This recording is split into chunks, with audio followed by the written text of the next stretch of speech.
quali erano le richieste che vi sono state fatte quando avete deciso poi di partecipare a questo concorso? È nato tutto dal nostro professore Stefano Rivara che a scuola intorno a maggio mi sembra ci ha proposto di partecipare a questo concorso il cui obiettivo era quello di il ricordo del 50° anniversario dell'allunaggio e quindi noi abbiamo deciso di partecipare a questo concorso e abbiamo subito pensato a realizzare un video con una vena comica l'idea di Chaplin è nata dal fatto che innanzitutto per scrivere dei testi, dei temi ci voleva comunque parecchio tempo e volevamo comunque che fosse una cosa originale, quindi abbiamo sfruttato il fatto di creare un video muto utilizzando appunto la figura di Charlie Chaplin che risulta quasi un collegamento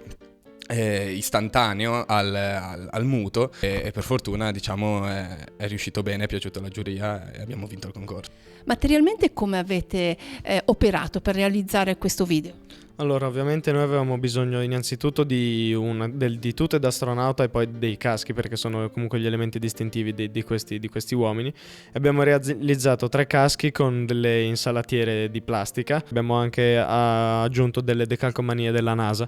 Effettivamente poi per il video abbiamo utilizzato un green screen per quanto riguardava lo sfondo, così da riuscire a mettere vari sfondi diversi che servivano a noi nel video.